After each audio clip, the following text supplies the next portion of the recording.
Okay, Jay, for those who don't know you, who are you and what do you do? So I'm Jason Lauer. I'm the owner of Elevate Martial Arts. We have 3 locations, 2 in Georgia, 1 in New Jersey.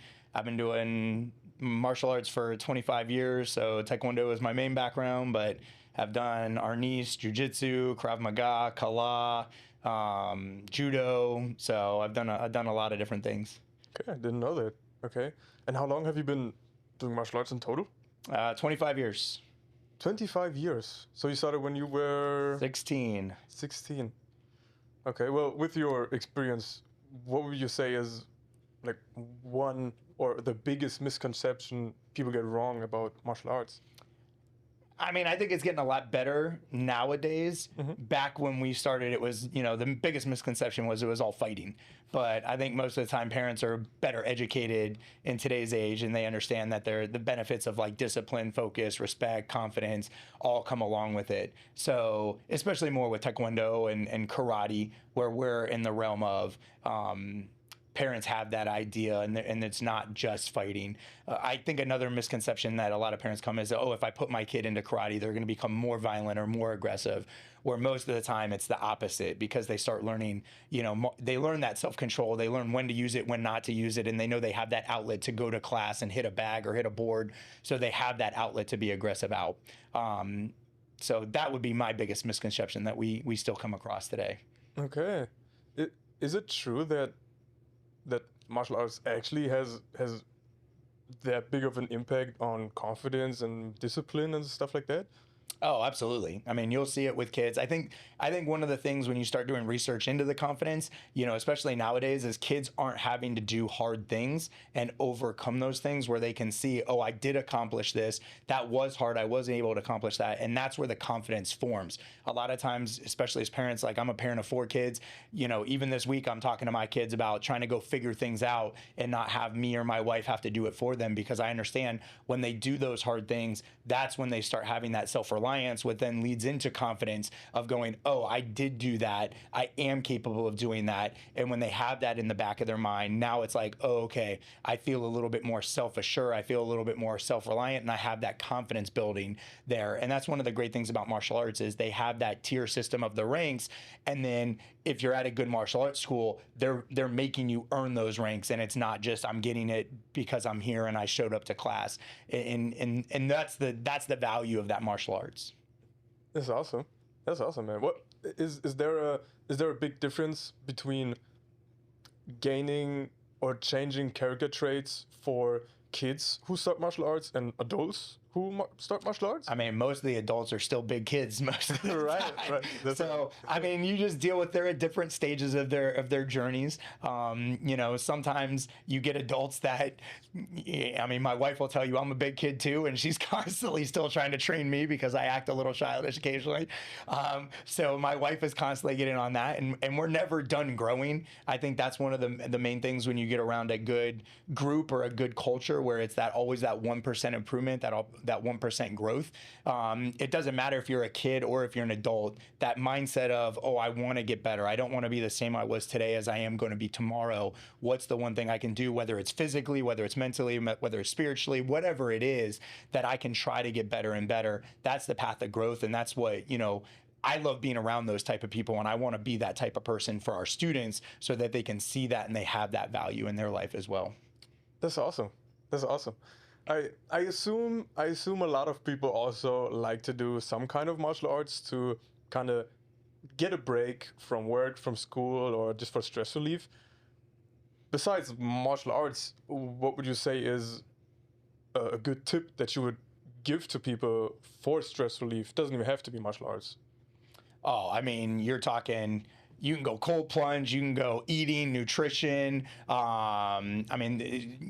Sauna. There's a myriad of different things health-wise that you can go down. I think one of the values with martial arts is, and it doesn't matter like which one you went, if you went cold plunging, nutrition, working out at the gym, martial arts, sauna, running, another sport, whatever it is, I think that path starts leading you down a different direction. If you were a sedative before and you start becoming active, that can change the course of your life for yourself and also for your kids when you do it. So the benefits of those are, the mental strength, the physical strength. You're going to get in better shape. I'm still nursing an injury, but I enjoy being able to lift my kids up and like curl them or play with them and have the energy because I know I work out and because I take care of my body, nutrition wise and physically and mentally, sleep. I do sauna, I do go to the cold plunge. I make sure I'm trying to take care of myself so that I have the energy to keep up with my kids because they're always running around. That's awesome, man. That's awesome. Speaking of body, maybe it's just me, but I see a lot of viral clips on social media, especially now that the UFC is getting bigger and bigger, of tournaments or fights where people hurt themselves really bad. For parents who plan or are thinking about sending their kids to martial arts but are also hesitant because they fear their kids getting hurt, is that a reasonable fear? I mean, I would say if you're going to get into a very physical combat sport like MMA or like Muay Thai or something like that, when you get into the combative, like I'm going to fight and I'm going to go fight amateur or professional, yes, that's always going to be a fear. As a kid level, most of the time the kids aren't hitting as hard as you think they are, or an instructor should be watching them to manage the level of aggression. So I'm not going to say it never happens, but I mean, that is why you're putting them in a physical sport like martial arts, right? I mean, some parents will come to us because the kid's getting bullied. Some parents will come to us for confidence or discipline or focus because their kid has ADHD. If we go back to the bully, if my kid's getting bullied and my kid has been bullied, that bully doesn't care if he's wearing gear. That bully doesn't care if there's an adult there. That bully doesn't care what's going on around there. The only thing that bully cares about is either hurting my son physically or mentally. So if my son doesn't know how to take care of himself and hasn't been in a martial arts, at that point he was in a martial arts, if he doesn't know how to take care of himself physically, then he's just going to be that bully's punching bag, So I would rather him go to a class with an adult that I know cares about him and wants to be there, potentially with another kid who wants him to get better and get that fight and get that aggression out and get that physicality out, so he learns how to deal with that. I don't know how much sparring you've done, but I remember when I was sparring as a camouflage belt, you could have asked me after the first time I sparred what technique I threw, what technique my partner threw, what happened. I couldn't tell you any of that because my brain was overloaded with all the stimuli that was coming in at me from somebody else punching, me trying to punch. The only thing I knew was 2 days later, some parts of my body hurt because I was getting hit. And it took 6 months to a year for me to finally, my brain start catching up with everything that was coming after me, for my brain to finally go, oh, that was a kick that guy just threw, and oh, I'm going to throw this punch. And then it takes years for your body and your brain to start making that connection to where finally it's like, oh, your hip twitches, you're about to throw a kick, I'm going to move. And now I already know that I should be moving without having to consciously think about it, and I just unconsciously think about it.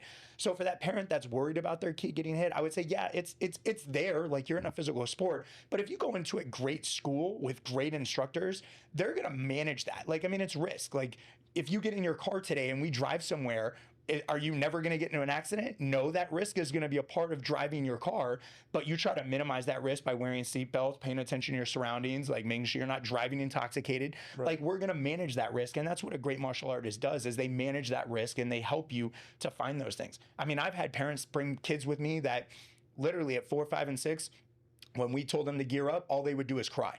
I mean, like, they would cry and go back to their parents. Now, thankfully, the parents were great parents and they didn't let their kids skip out on that, but they understood the value of what they were doing. And that kid cried since, like, I mean, he was a 4, 5, and 6-year-old, but we started sparring at that age. That kid cried for like 2 or 3 years. Come 4 or 5 years later, he gets his 2nd-degree black belt. He doesn't love sparring, which is fine. Like, he's just not an aggressive kid, but he understands sparring now, and he understands fighting. He understands how to move. And his parents come up to me and go, "Hey, I'm so happy we didn't let him quit. Now he at least understands how to move, how to handle himself." It's not going to be his favorite thing. Like, he's not going to wake up one morning and be like, "I'm ready to spar," but he knows how to handle himself if a fight were ever to come to him. And that's the point of martial arts when you do that. That's awesome. First of all, thank you for sharing that. That's awesome. I think you would agree that any kind of physical sport or physical activities is good for everybody, right? I mean, I would say getting out and moving is good. depending on the type of child. Like, I mean, I'm a big proponent of like our martial arts isn't for everybody. Like, we don't teach katas. So like if you're that analytical kid that you really want to do moves in like this move after this move after this move, our school isn't for you. Like, you're gonna come in and your child's gonna be super frustrated, or you're gonna be super frustrated with our style, and that's okay. Like, I mean, some people love jujitsu because they want to go on the ground. Some people like judo because they want to throw people. Some people like fencing because they want to fence. Some people don't like any martial arts and they want to go run and they want to play sports. Like, you got to find that thing where your kid is going to be passionate about, that you can help them build up. I mean, our thing that I think one of the main benefits of martial arts that parents should consider is the ambidexterity that we work on, and how much we work on both sides of our body, and how much that translates to all the different sports. So like, I mean, my son's really big into soccer right now. With my son's left foot, which he's right-handed and right-footed, is almost as strong or stronger than his right foot. Why is that? Well, because he trained martial arts since 4, and I made him throw right and left leg. So he developed very equally throughout his years, that now he can kick a ball really well with his left foot, really well with his right foot. You go into a soccer field and you watch a kid that can't dribble with their weak leg or can't pass with their weak leg, and it's glaringly obvious, and they're not going to go very far. So like, when you start moving into a martial arts where, oh, I have to do a right-handed move and then I have to do a left-handed move, and maybe my left-handed isn't as strong, but you develop that over time, there's huge value in that, to be equally on strong on both sides of your body. So, I mean, that's something that as a parent, I'm always looking for as well. Just right. Yeah. Now that you say that, yeah, my left foot is kind of weak. Is from your experience, because I know you're very active physically in a lot of aspects. Is there a big difference between I will go to the gym, for example, and work out, or I will do martial arts and be physically active that way?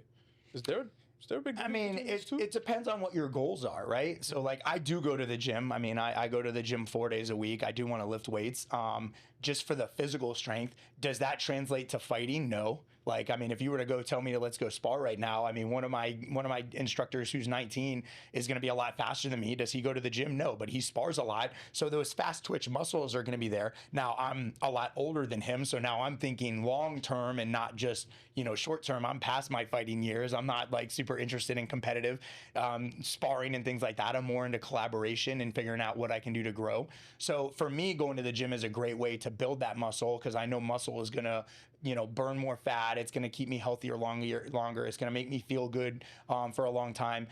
Do I still work out? Yeah, absolutely. Like, do I still still do martial arts and still kick and punch and strike? Absolutely, because that's my core. But I don't need to do that as consistently now, especially with the gym. And there's a time and a place for both. I mean, if you look at a professional athlete in football, soccer, baseball, do they not go to the gym and only do soccer, or do they do both? They do both, right? So there should be some sort of combination of what you want to do. And I know for me, even a long time growing up, I hated going to the gym because I liked martial arts, because I get to show up, turn my brain off, and all I have to do is listen to that instructor tell me what to do and how to do it, compared to me having to make up my own workout plan, follow my own workout plan, be disciplined enough to wake up and workout plan. So there's just pros and cons to each. When you show up to a martial arts class, hopefully you're making some relationships. Now you're getting to see people, and now you're getting to hang out, and there's a social element to that as well.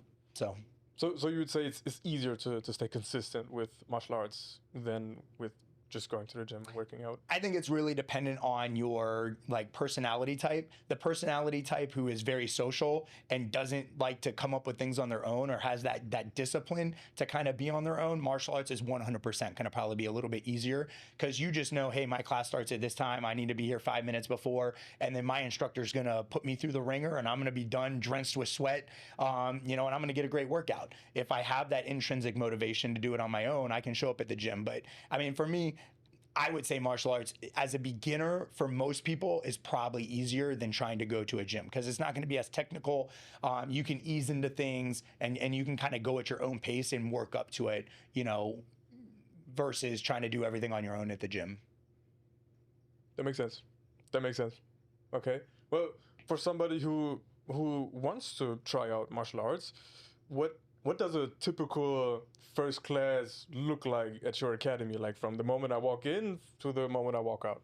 So when you walk in, I mean, typically, hopefully you're 5 minutes early before class comes. You're waiting off to the side of the mat. You're going to get to see some of the other kids or adults, whatever class you're in. Let's say it's a teen and adult class.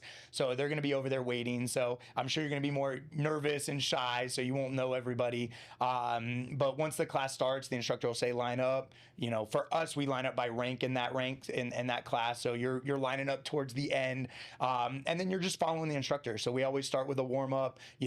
For us, you're doing push-ups, jumping jacks, burpees, squats, plank, something to try to get your heart rate up, maybe some leg swings. Then we transition to some sort of kick that we're working on for that cycle. We typically have self-defense in there, so you'll work with a partner, and this is your chance to kind of make some new friends, and you're working on whatever that technique is. Then we'll have board breaking, so now you get to take the techniques, whether it's the kick or strike, and figure out, how's my power, how am I following through, am I hitting with the correct contact area, can I actually break this board? We tier the colors, so that way we have darker colors for harder boards, so you can always challenge yourself. And then we finish typically with like some sparring or combat sparring. We like to do our knees with the stick sparring, which is always fun. So then we're working on techniques there, and you get to spar. Normally that's where you're going to get a lot of your cardio. You're going to get really sweaty. And then we finish class. Sometimes we have a leaving workout. Sometimes you're tired enough after that, and then get to bow out, and then we'll see you guys next time. And hopefully you made some new friends, you got some endorphins going, and you're feeling good. That's awesome. That's awesome. How do you want someone to feel after a class? Oh, of course, we want the endorphins on a high. We want them smiling. We want them feeling like, hey, I worked out. I feel like I accomplished something. I learned something. That's going to be a big one, especially coming to a martial arts class. Like, you should always get done with that martial arts class and feel, oh, I didn't know that. Now I need to go home and practice that. Hopefully you have some goals of like, I need to go home and get better at that. And then at the same time, you feel a little tired and you feel exhausted. I still remember there were times when I would get done. I remember this one guy, his name was Mr. Lindenmuth. He was from South Africa. He was one of my instructors. He taught Krav Maga. I got done with that class, and me and the other instructor who was taking it, his name was Matthew Nelson. We were so exhausted that we literally were drenched in sweat. Like standing there were just pools at the mat gathering how much sweat was running off our body. And we had to put our heads together because we felt like we were going to pass out. And it took 3 minutes to 5 minutes for us to be like, okay, I think we're good to like start cleaning. And then like, I was worried driving home. I was like, I can't drive home like this because I literally am afraid to pass out. But you go through a class like that. And I don't remember specifically what he did. All I remember is the feeling at the end of being physically exhausted and leaving it all on the mat. And that's a core memory of me when I'm like 16, 17. You're not going to take that from me. And that's a great memory to have of going, oh, I remember feeling that way. And that's what I want, having that friend there to kind of rely on, and then being like, oh man, I got a good workout in. That's awesome, man. And earlier I like that. I also have these memories, so I can relate. Earlier you described the walkthrough of a teen adult class, right? Could you give us a new walkthrough, but from the POV of a parent sending their kids to the class?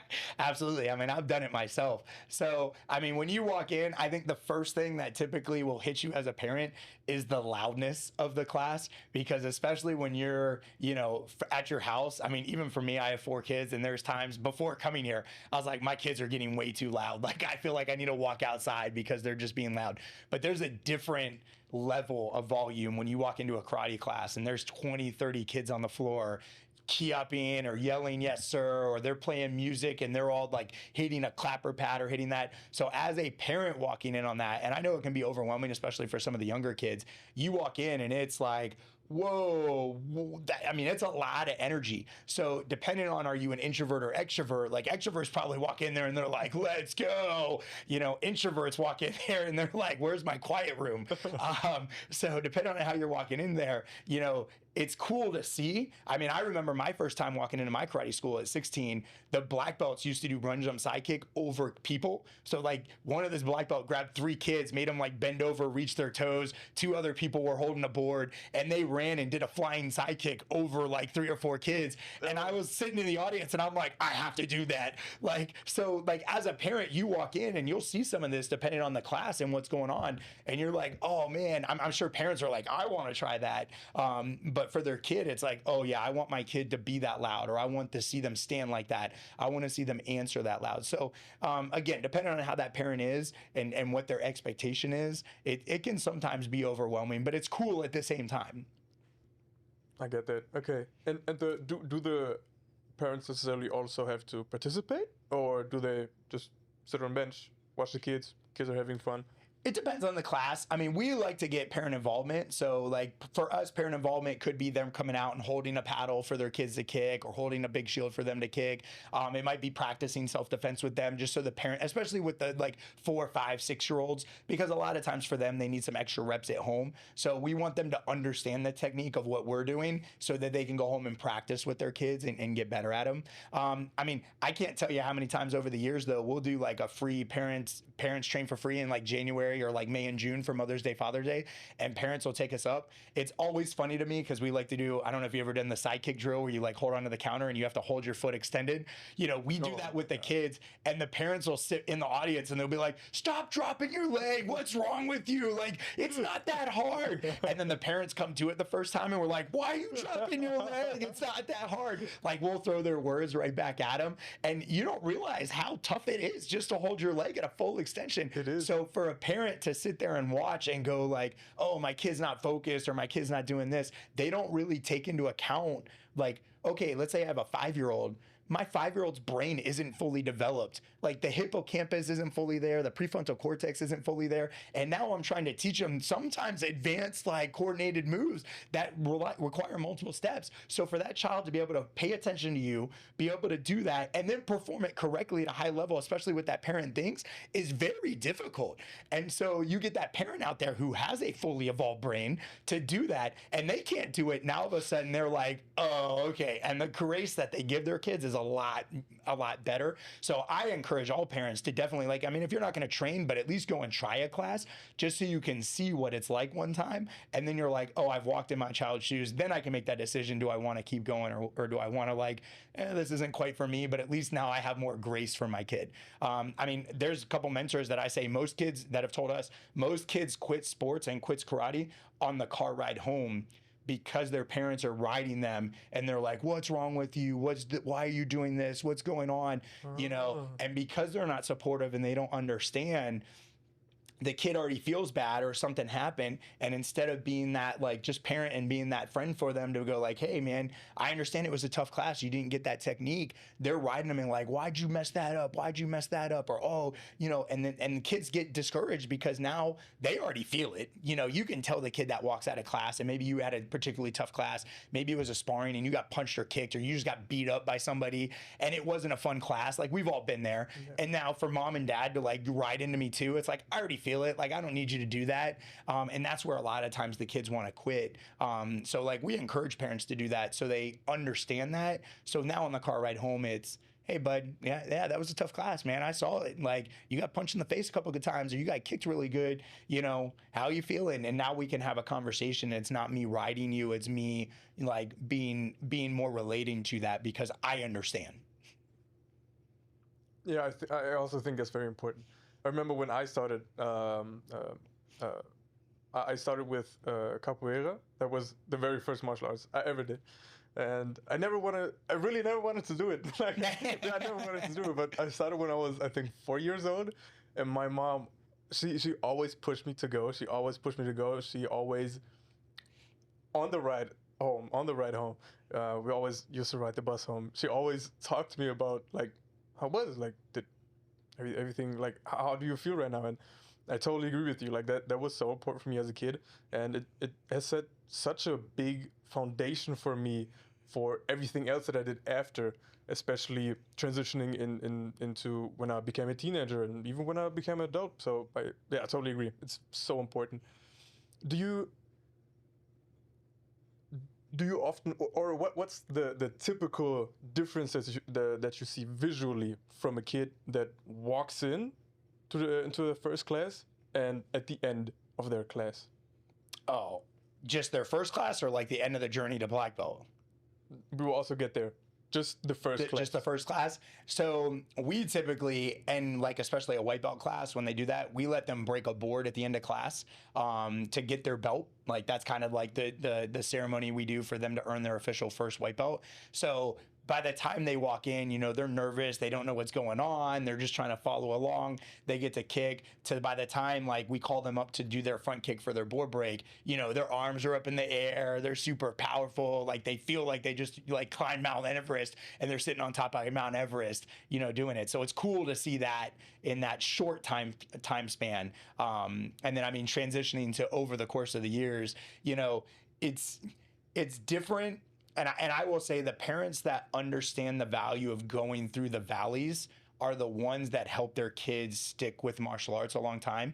Because I'm sure you know, I mean, like, let's say we have 20 kids start at white belt. You might be lucky to have 4 or 5 tests for black belt, you know, 3, 4, 5 years later when that time comes. And that's like anything in life, you know, there's going to be peaks and there's going to be valleys. And when you go through a valley, you know, most people get into that valley and that's when they quit and they want to go do something else. And then you're in the honeymoon phase and it's like, oh, this is great. And then it gets hard and then they quit and they go find something else. And then they turn that into a habit that they're constantly doing throughout their whole life. And you can see it with jobs, you can see it with relationships, you can see it wherever. The parents who understand the valley is not the time to quit. The valley is the time to start grinding and to really start doubling down and to start fighting for that upward path again, because eventually you're going to come out of the valley and then you're going to be on another peak and then it's going to be there. Those kids that can manage and learn, and their parents and like the instructors come along with them that can help them manage those peaks and valleys. And eventually the peaks get a little higher and the valleys don't get so low. And then they sit on top of that mountain when they achieve their black belt. You know, that's a really cool feeling, especially when you go through a black belt testing that sometimes is some of the hardest testing you've ever done. That's going to be a core memory for you. I mean, I remember when my daughter was testing for black belt. I mean, we make our kids, you know, run 3 miles. They have to throw 1,000 kicks, 1,000 hand techniques. They have a fit test. Then they have a self-defense portion where we put them in the middle of a square and attack them nonstop for 8.5 minutes. Then they have to spar, combat spar, break boards. I mean, I was training with my daughter because I knew it was coming, and she was probably 8 or 9 at the time. And I mean, we would go to parks and train and try to get her there. And she's like, I can't do this. I'm going to quit. And like, I mean, as her father, not as an karate instructor, I'm like, fine, you're not tested. Like, I mean, she was having such a bad attitude about it. Sometimes I was like, you're not going to test. But like, even on those moments, I knew in the back of my head, she's going to test and this isn't going to be the end of her story. She's going to achieve that black belt. And the day she achieved that black belt was one of the best days for her. And it's a core memory. Like, does she remember all the hard work? Yeah, absolutely. Does she look forward to all the hard work? No. You know, she's still not going to enjoy it, but she learned, oh, I'm going to do hard things and then I'm going to get results from those hard things. And as a parent, I want my child to learn that. Like, I'm like, there's not, if to me, you're going to be hard pressed to find a better lesson for a child to learn of, I have to do hard things sometimes and it's going to be okay for that season. And then I'm going to see results from that hard work. Because I think nowadays we have too many kids who, you know, it's the microwave mentality. They just want things super easy. And, you know, even the overnight success is the guy who's been doing it for 10 years. And now finally he's getting recognized after 10 years. And they're like, oh, he's an overnight success. Yeah, 10 years of work that you didn't see. He wasn't in the spotlight. He wasn't in the limelight. Like, he was grinding it out. But, you know, how many times do you think that guy wanted to quit and do that? Like, he probably had that same mentality and he learned it as a kid and he just sticks with it. That grit and that perseverance is so important. And I mean, talk about a benefit of martial arts. You learn that from 8, 9, 7, 8, 9, 10, 11, 12. I mean, that's a great lesson to learn. Absolutely. I totally agree. I think so many good points there, man. I think the first time I heard it was from Tony Robbins. He said, you get rewarded in public for what you practice in private. Mm-hmm. So I totally agree. And especially that when you get to that valley, teaching your kid that you're just getting started. Yeah. Like, this is just the beginning. So I think that's awesome. I really think that's awesome. Do you have a specific transformation, like, top of mind of a student that you had, like a kid who that age shy, for example, or non-social, and then transition and after a few years transform to something great? I mean, we can go back to the kid. His name was Ethan. When he was crying during sparring, and then his mom and dad understood the value. Like I'll say that. Like and I'm grateful for that as his karate instructor, because that was the one cool thing, we could come together, and then we worked with him. And I mean, he trained with me since he got to, I don't remember if he finished at second degree or third degree. I want to say he got to his third degree.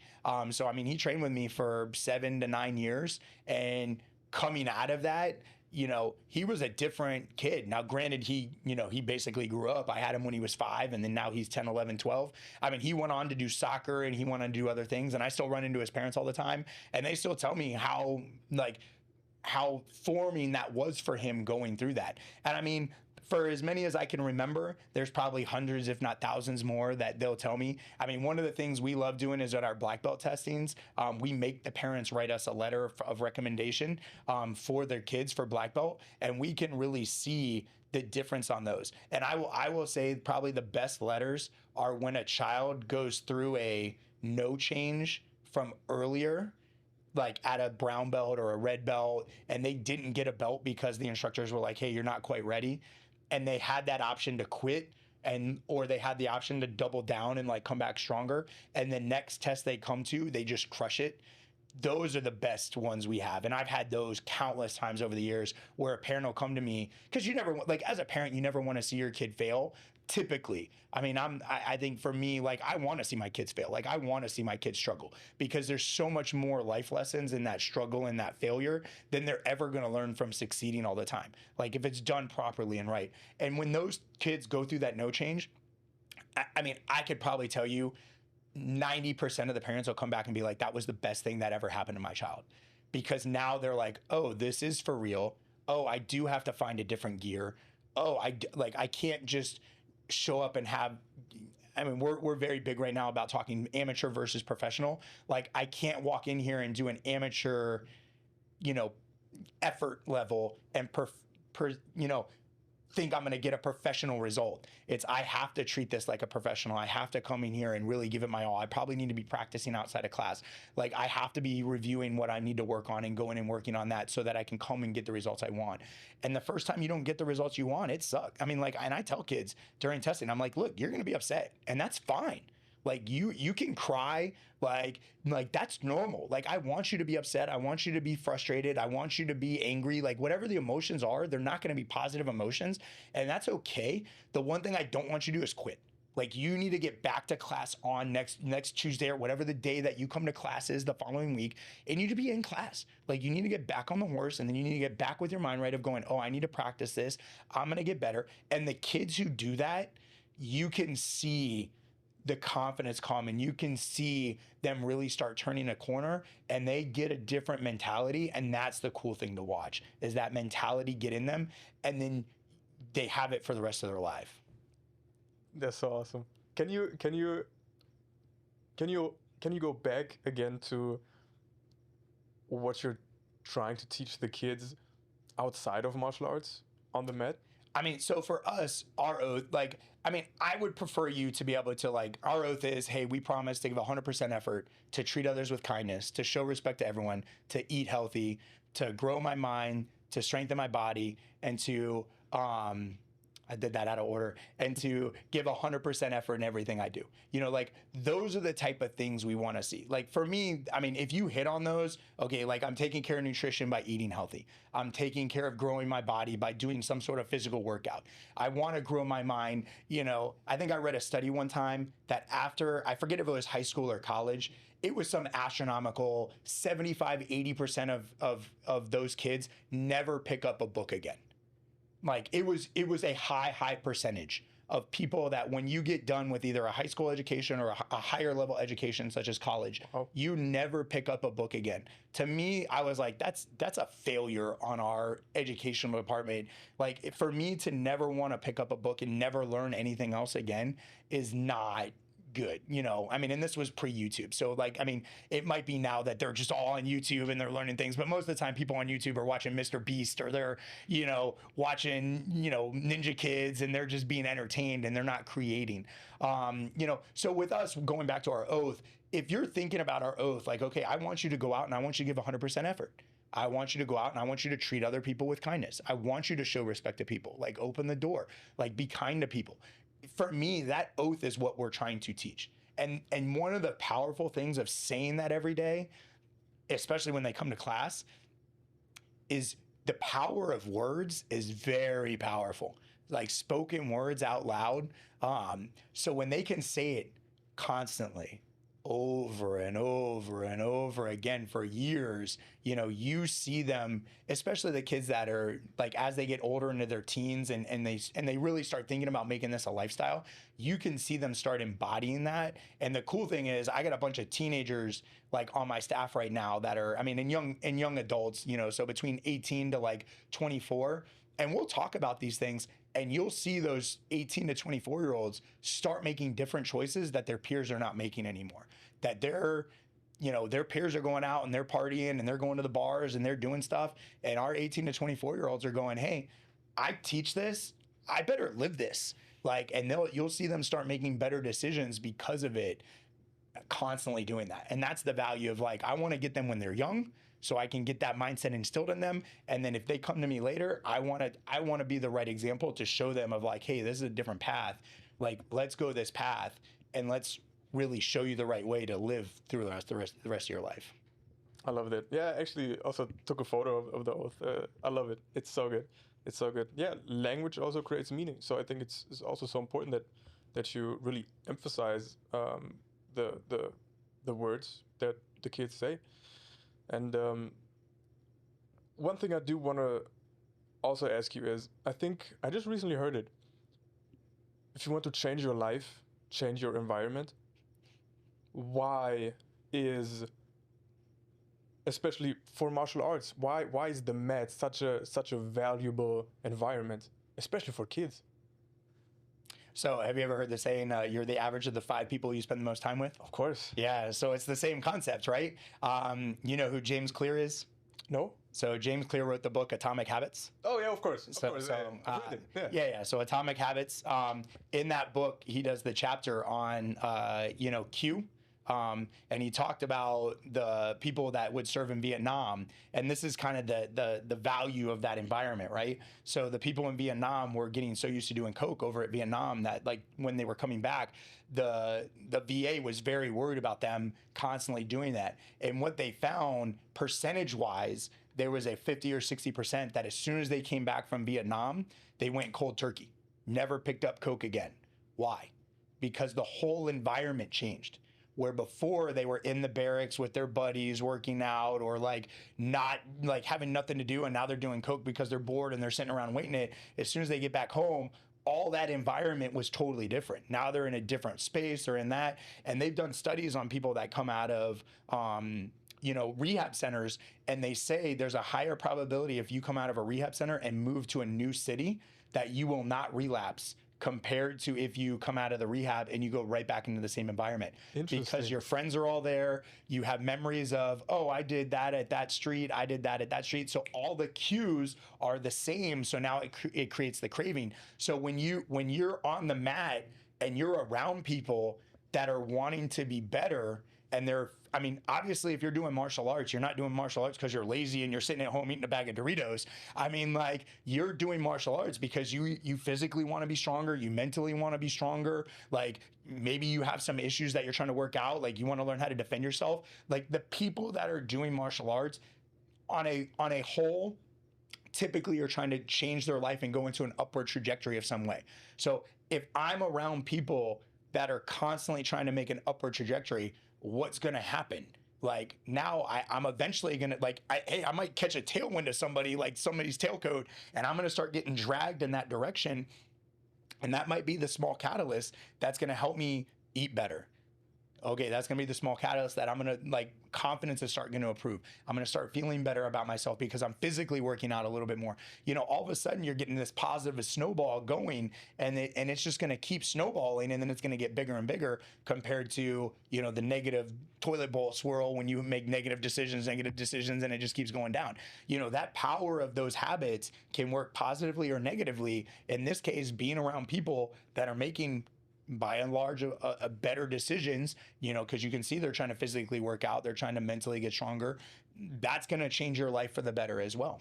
Yeah, and you also teach your children that habits are important. Your Yeah, students. 100%. That's awesome, man. That's awesome. I have to ask you why. I mean, clearly you have some experience under your belt. Just a little. How did it? You said you started at 16, right, with martial arts. How did you transition from being a student to I want to have my own martial arts academy? How did that happen? So, I mean, I grew up in a very athletic family.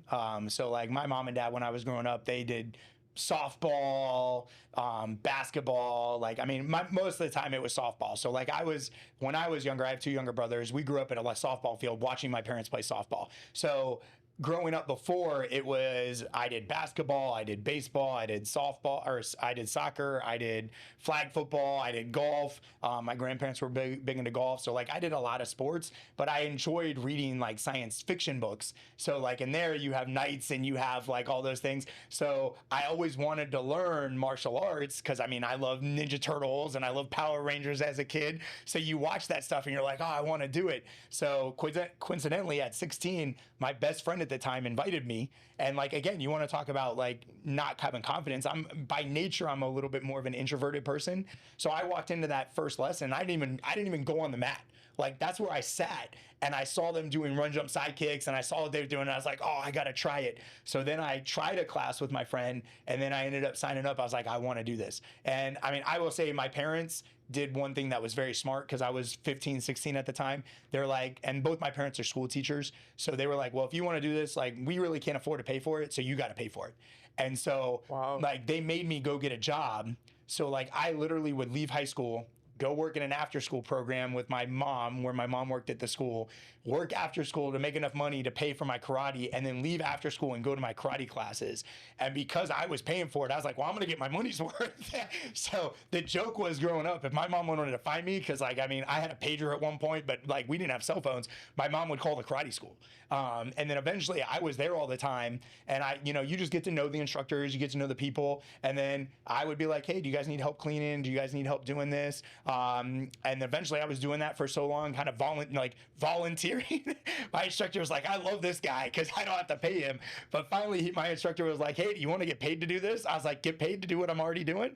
Absolutely. And that kind of sparked the interest. And, like, I had that teaching because both my parents were teachers. Like, I enjoyed the teaching. I enjoyed seeing, like, the kids making that connection of, like, oh, I can't do this, to all of a sudden I can do this. So I didn't want to go in the school system because I saw what my parents were making. And so I was like, I don't want to be a school teacher. And this kind of fit both those areas. And then at that point I was like, hey, I want to make a career out of this. And so I started pursuing it. So went to college for, small business entrepreneurship, did some of that stuff, and then constantly wanted to my goal was to one day run a school and then one day to own my own school. And so I've been fortunate enough to be able to accomplish those goals. So that's awesome.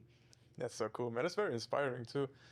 What's one learning you had when transitioning from student to instructor, or one realization? I mean, I would say the hardest part is finding time for my own training at that point. Because you get to the point and there's certain times where you can almost get burnt out because now this isn't fun anymore. Now I'm getting paid to do it. And now I have other responsibilities that come along with that aren't necessarily just the kicking and the punching and the teaching, which I enjoyed.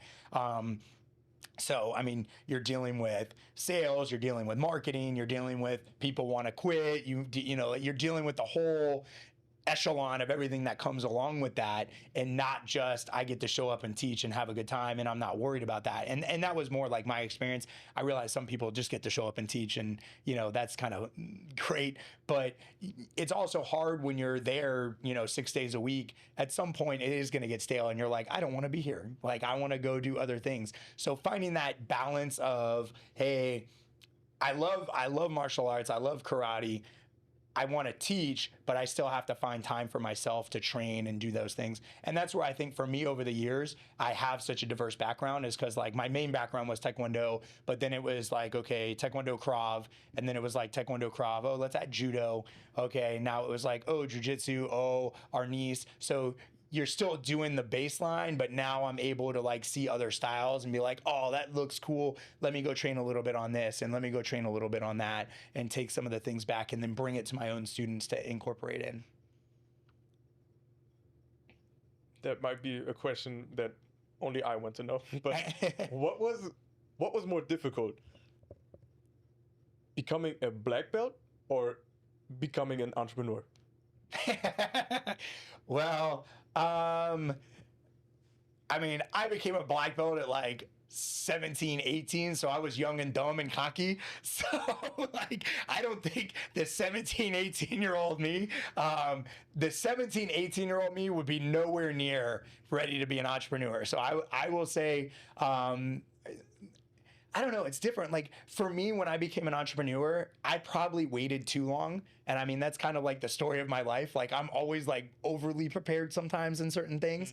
So by the time I opened my school, I was at the point where I was like, there was no doubt in my mind that I was going to be successful, because I had successfully run and managed somebody else's location for such a long time and grew that location from like, I mean, I was 7th out of 8th of a school, like in their echelon of schools. And by the time I left, I was one, like I would consistently be 2 and I would fight for 1 on certain years and end up 1 certain years.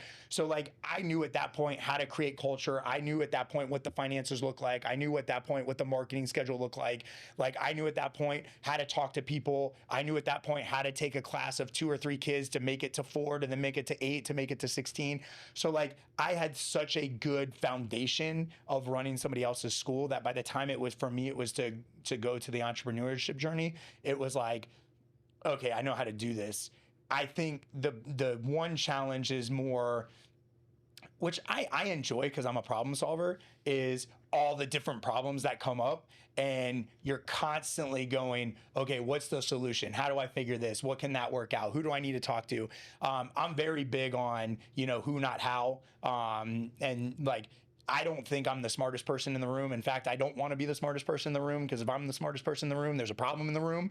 I want to be one of the dumber people in the room, and I want a lot smarter people around me so that I can go and use their knowledge. So when we talk about marketing, or when we talk about accounting, things like that, I'm like, I don't do my own accounting. I go get an accountant. Like, I'm not going to do my marketing. I'm going to go follow marketing people, and I'm going to go figure out what they're doing. I do coaching still for me from people that are farther along than me. We're about to open our ninja parkour, program. Like, this is something totally new for us. So like, I've only done martial arts. Eventually we added after school summer camp, and now we're about to add ninja and parkour. So for me, it's constantly looking for that next person. What does that school look like the next level up? And then what is that person doing that I'm not doing? And how do I develop those skills to get to that level? And to me, that's exciting. That's where it's, I don't know if you ever read the book Infinite Game. It's a great book. So the concept of the game is like, you have finite games, which is like sports, right? So you have soccer, basketball, football. Those are games, karate would be a good one. Those are games where there's a time limit and there's a clear winner at the end of the time limit. Well, business and life is an infinite game. So that the whole object of the infinite game is not, can I win? It's how long can I keep playing the game? And what resources do I have to keep doing it? How big can I get those resources, and how big can I grow it? So for me, that's the exciting part. And that's where I said, like, a lot of the times, I don't think competition too much more. I think more collaboration. And what does it take to collaborate to then get to that next level? Because there's always a next level. That is so true. That is so true. Yeah, that is so true. From everything that you've told me so far, what is your favorite thing about teaching? I mean, hands down, it's got to be the moment in time where you teach something and that kid is just, and even an adult, like they're struggling, like they can't put it together, and then they finally connect it. And like you can see it on their face the second they connect it, and they're like, they light up, and that's like, oh yes, that's it. And then my favorite thing is like, all right, now do it again. Or like, or the next one is, here's the next level. And I mean, like, you know, they just get to that level where they like leveled up, and you're like, here's the next level, and they're like, all right. So I enjoy getting them to that level, and then I enjoy showing them like, oh, here's the next level. Like, how long do you think it's going to take you to get to there? And then trying to push them to that as well. You know, for me now at times it's not so much. I try to do it more with our coaches, because I'm getting to that point where like I'm thinking legacy and I'm thinking how far out we can go. So for me, it's not really teaching individual students. Now it's teaching my instructors, because I know if I can teach 5 instructors and those 5 instructors can go teach 100 kids each, like now I'm going to like, indirectly, I'm going to affect 500 kids compared to just me teaching. You know, like maybe I max out at 200 kids. I can myself teach 200 kids, but if I can keep teaching and coaches and instructors to become better and better, the ripple effect is going to be humongous. Yeah, you can impact way more people that way. 100%. And that's awesome. Can you quickly, what you mentioned earlier, the new facility that you guys have? Could you quickly touch on that? They're pouring concrete today, baby. So yeah, April, we're hoping spring of 2026. You know, so our martial arts, we've been very blessed. Our martial arts facility, we're kind of like overrun it. We've outgrown it. So we were renting from a Publix, about 2,600 square feet. We're going to expand into 7,900 square feet. So triple it. We do after school and summer camp pickup. So we're going to be able to more than double that capacity there, and have like our own dedicated classrooms and like offices for that. Our mat space for our martial arts is almost going to double, and then we're going to start adding in the ninja parkour. Like I grew up, you know, watching American Ninja Warrior, doing that stuff. So I'm super excited about that and being able to offer that. We don't have anything in the area around our area for that. So we're really excited about bringing that to the community and being able to take, you know, some of the kids. For me, it made sense, the synergy, because sometimes you have kids that, you know, get into the sparring, and I will say like sparring is one of the hardest things. You get punched or kicked, and you know, there's certain kids that get punched or kicked one time and they're like, this isn't for me. But you still want them to be physical, and you still want them to like be able to build their confidence and be able to go through those hard things. And for me, I mean, my wife was like that, but for me, being able to offer ninja, I feel is going to be that next level, that like, hey, if you don't like martial arts, we're going to have ninja parkour, and it's going to be just as challenging. Like, but now you don't have to worry about getting punched or kicked. Now it's you versus the course, or I mean, it's starting to transition versus ninja. So there is going to be some competition, but a lot more. It's still like you versus the course, and how far can you go? Like, can you lâcher? Can you do this? Can you, like, how creative can you be? And it's cool watching kids even now, because I set up a parkour course on Saturday for like a spirit night we did, and we had a couple obstacles out that I knew were going to be challenging, and you could see some of the kids try it the first time, and their next thought was, I'm not even going to do it. I'm just going to jump it. Like, they were like, can I just bypass this obstacle all the way? I was like, oh yeah, that. So it's cool watching the kids starting to figure those out and problem solve, that, you know, a lot of times they don't get those opportunities to problem solve or do that things. Even playing on playgrounds now, you know, like a lot of kids don't go and play on playgrounds. I was watching a YouTube video the other day, and they were like, hey, if you want to see your strength, go try to do the monkey bars right now if you've never done monkey bars before, and see how tough monkey bars are when you're, you know, telling your kid, hey, like, that should be easy. What can you do in the new facility? As far as like, what are we offering, or what? Like programs, yes, offerings, like what's available in the new facility? So, I mean, we're going to still have martial arts, so we'll be able to offer more times for our classes, because we're going to be able to almost double our mat space. Our after school summer camp are going to get their own separate facility, their own separate section area. So for parents, I mean, right now, I mean, you've been into our school, so like right now when you walk in, it's just one big open area. So the sound can sometimes be very overwhelming, you know, especially with after school summer camp going on. It gets kind of crowded in there. there. So we're hoping to be able to like spread everything out a little bit more. But they're going to have their own separate areas. So now they're going to have classrooms and spaces just dedicated for them. So that'll be really good for them. And then the parkour and ninja. So we're going to be able to offer birthday parties. I mean, we think that's going to be a huge one. What kid's not going to want to go and, you know, swing and jump and do the warp walls and do some rock traverse walls. You know, we'll have, I'm sure we're going to have a rope in there that you're going to be able to climb some ropes and do a bunch of stuff. And then obviously the classes, being able to actually just offer classes. And then our goal is eventually to be able to start offering competitive teams where for our ninjas, they can actually go and maybe one day be on American Ninja Warrior Junior or be on American Ninja Warrior. You know, that's going to be a couple years down the road, but that's one of the goals we're looking at. Obviously, we still compete with martial arts, so we'll do our inter-school tournaments. We'll plan on hosting some inter-school competitions with our ninja program as well, and then just going out into the community and doing some competitions, you know, everywhere else that we can.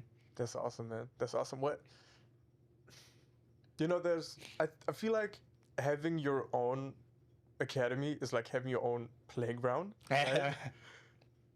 I mean, you being able to really create that community in the academy and especially passing on values that you can give to kids, to your instructors. What are like? Just give me the 2 favorite things for you on owning a martial arts academy. Me personally, I mean, one would be having the control of my schedule, of being able to know, like, hey, if I don't want to be at the school, or I mean, here's a perfect example. You know, a couple weeks ago, I fractured my 5th metatarsal, and because we had the team we do in place, literally my team was like, hey, stay home, like, don't show up here. Like, rest it, do what you need to do to take care of it so that you're going to set yourself up for the best recovery that you can.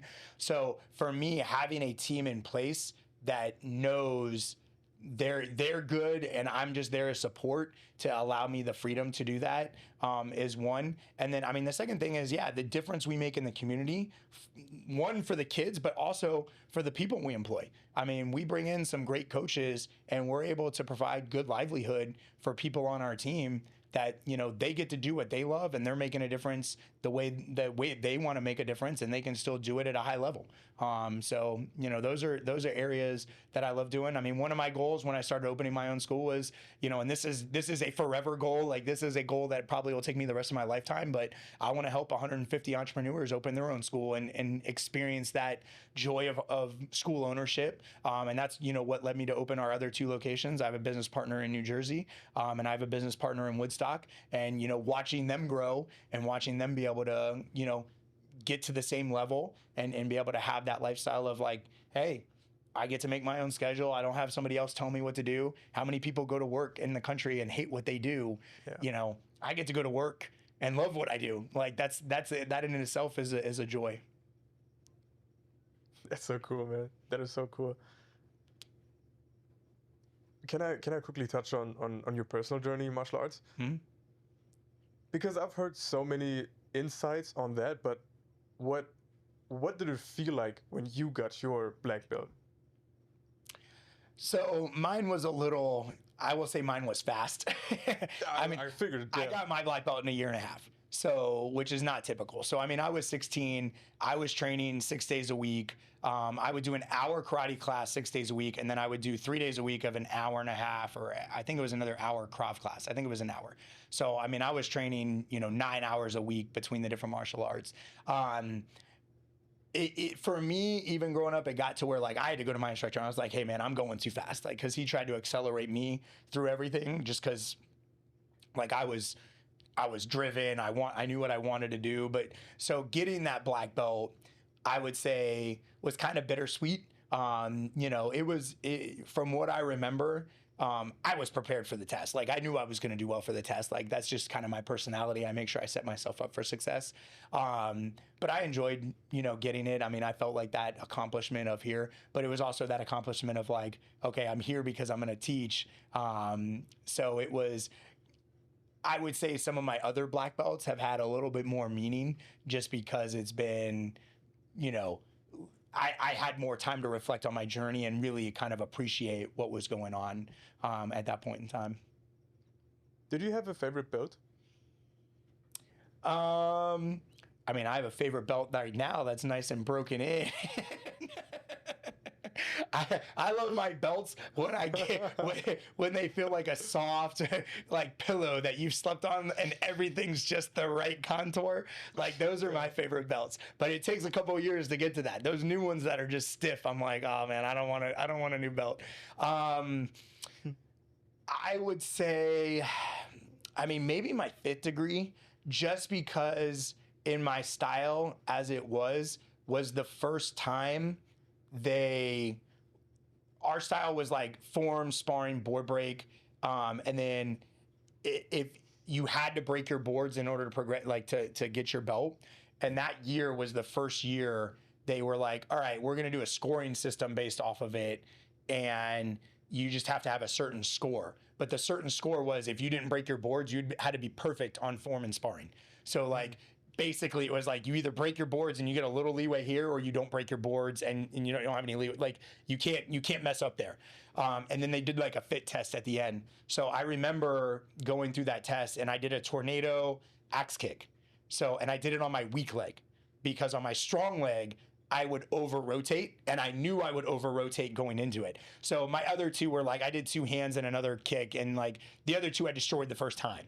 And going into that board break, did the tornado axe on my left leg and totally like over rotated. Like on my weak leg, I over rotated. I was like, what the crap is going on?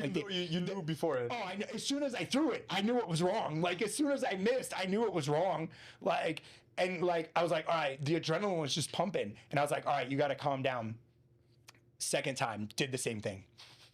Like the judges then like kind of like tell you to like take a deep breath. I'm like, all right, like center myself. I'm like, all right, I've done this 1,000 times. Like I know, like I'm ready for this. Third time, throw it, miss. So I don't break my boards.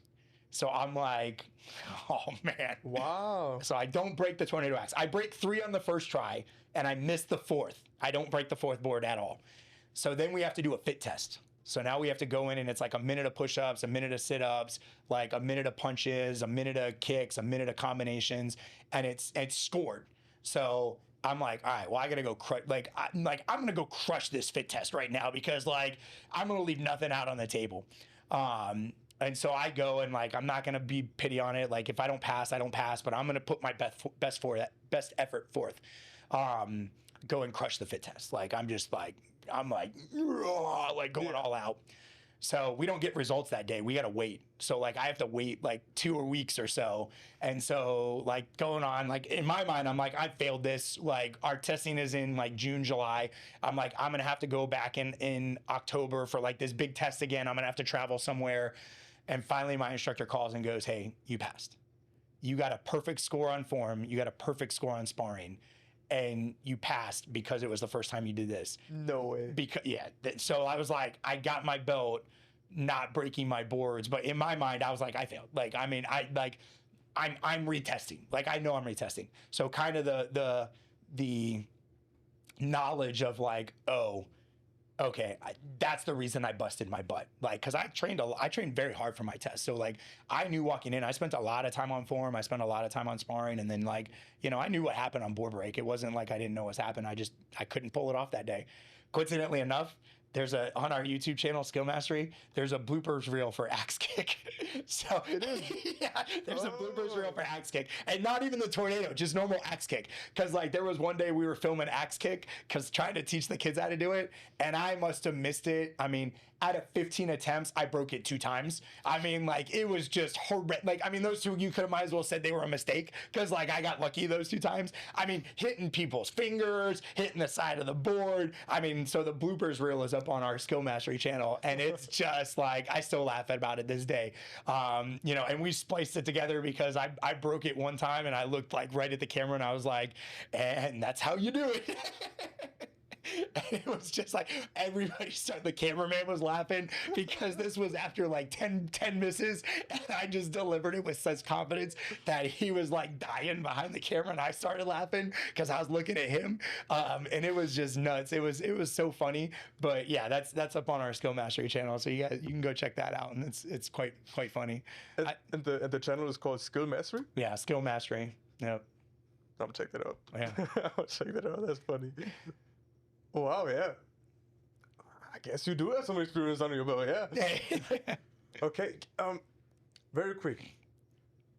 Just to go back on the new facility.